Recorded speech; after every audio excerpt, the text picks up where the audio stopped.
Thanks for joining me on episode 383 of the Inspired Stewardship Podcast. I'm Shannon Miles from Belay. I challenge you to discover your calling and find your third option so you can be empowered to live every day to the fullest.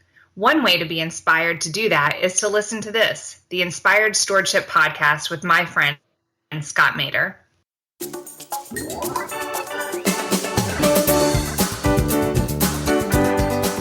Makes you worse at getting things done, not better.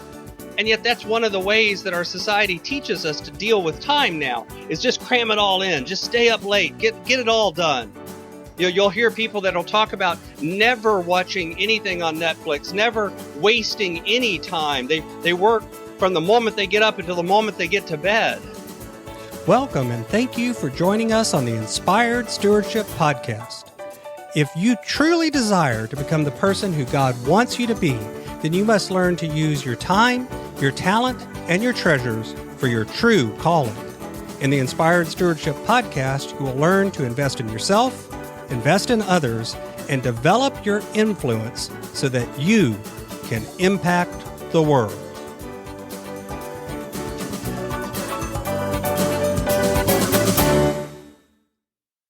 In today's episode about investing in others by stewarding your time, I talk with you about why time is your master if you don't master it, why all too often we ignore time and thus are a slave, and how to break the tyranny of time. As we talk about stewarding your time, wouldn't it be great if you could support this podcast and do it without just taking too long? Turns out you can't. All you have to do is use inspiredstewardship.com/Amazon when you're ready to make a purchase via Amazon, and a small commission will come back to support the show just that quick. If you enjoy the show when you are ready to buy from Amazon, just use inspiredstewardship.com/Amazon. Time is one of those things that we kind of ignore sometimes in our lives. We ignore it at our own peril as well. We don't really think about time as something that we have any control over. People will say things like, I don't have time to do that, and I can't because I've run out of time. We tend to look at time as something that's outside of our control, and it's something that just inflicts itself upon us. We don't think of it as a resource that we can cultivate and use. Now, don't get me wrong. I'm not suggesting that you can magically make more than 24 hours in a day, and I'm not magically suggesting you can make more than 168 hours in a week. Time is a finite resource that we all have exactly the same amount of. But if you think about it, you know people that can get a lot more done in the same amount of time. The same 24-hour day, but they seem to accomplish more. They seem to accomplish bigger things. And this isn't because necessarily that they spend a ton more time doing those things. Oftentimes the people that are the most able to get the things done that seem to be really important for them, that are really powerful for them, are actually able to do it without doing more. Instead, they do it by doing the right things. They do it by understanding and learning how their mind works and how their body works and how they're programmed and how they view time. They do this by uncovering limiting beliefs that hold them back from using time effectively, by viewing time effectively. They begin to take control of the time that they have and how they use it, instead of just reacting to time passively. See, the truth is, if you don't master time, then time will always be your master. You'll always be simply responding to the world instead of acting on it with passion and purpose. You won't ever really be able to live out your calling and do the things that you're supposed to do because you'll constantly be struggling to get done the things that you have to do. See, there are certain things that we just have to do to survive. And oftentimes we begin to become a slave to those things and aren't able to do the things that we can do to thrive.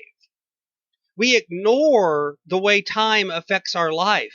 It's sort of like the story about the fish. There's two young fish swimming along in the water, and they pass an older fish who's swimming towards them. And the older fish says, "How's the water treating you, boys?" And then swims on by. And a few minutes later, one of the younger fish looks at the other fish and says, "What's water?" See, the truth is that time is something that we're so immersed in that we build up habits in how we use from a very young age that we don't really pay attention to it. We don't pay attention to how we use time. I can guarantee you that you've probably wasted hours today doing things that you weren't even aware of the fact that you were doing. One of the challenges that I've used with clients is to do something called the 15-minute miracle, where you sit down and you literally take a sheet of paper, divide it into 15-minute increments across a 24-hour day, and every 15 minutes an alarm goes off, and you just write down what you've been doing that last 15 minutes. You jot a few notes down. Now, obviously, when it's time to go to bed and go to sleep, that block is just sleep until you get up again. But if you do that for a couple of days, if you audit how you're actually using your time, you will discover that even during that 8-hour workday, you probably waste 30 to 40% of that 8 hours. During the time that you think you're being very efficient and productive, you're wasting huge amounts of time.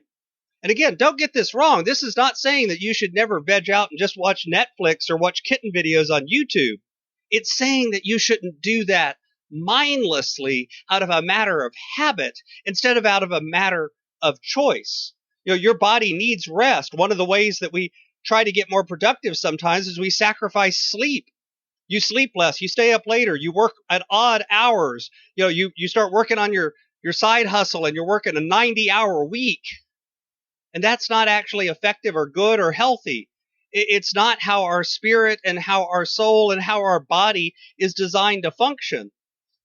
And you can do that for a short period of time, but if you do it for too long, it actually decreases your efficiency. It actually makes you worse at getting things done, not better. And yet that's one of the ways that our society teaches us to deal with time now, is just cram it all in, just stay up late, get it all done.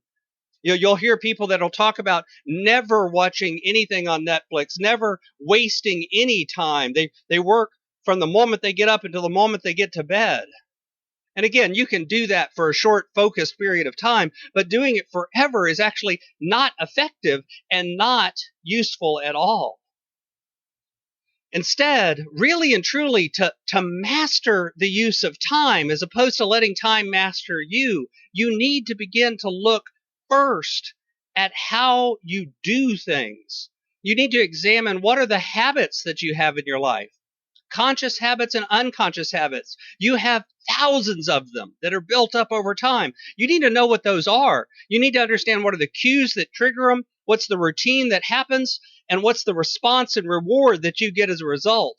You need to deconstruct those habits and identify which ones are good and which ones are bad, which ones do I want to keep and which ones do I want to get out of my life.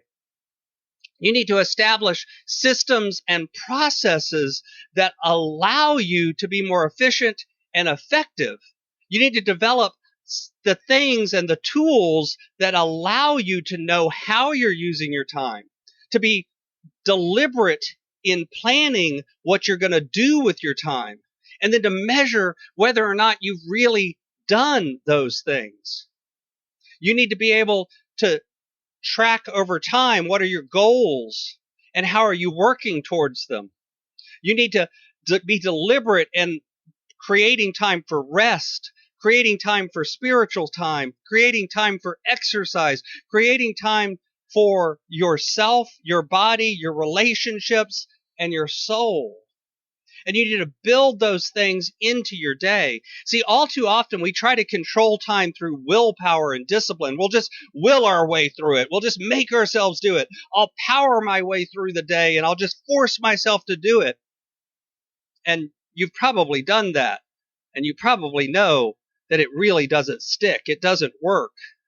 It's the same problem that there is sometimes with diets or with financial discipline, where people will focus and get gazelle intense and really bear down and pay off all their debt. but then 2 years later, they're right back in debt again. Or 2 years later, they've gained all the weight back again because they didn't really fundamentally change their lifestyle. They didn't fundamentally deconstruct their belief system and their limiting beliefs and restructure those from the ground up so that they become the person that they're meant to be. And they're doing this healthy lifestyle not because they will themselves to do it, but because that's now the new them. That's the new habit. And the same thing happens with time. If you want to master your time, you have to deconstruct what is holding you back and then rebuild it from the ground up to put new systems in place, new processes in place to be the master of time as opposed to the slave to it. That's one of those things that I do both in the course that I've got and in my one-on-one coaching. If you're interested in hearing more about that, email me, scott@inspiredstewardship.com, and ask for more information. Thanks for listening.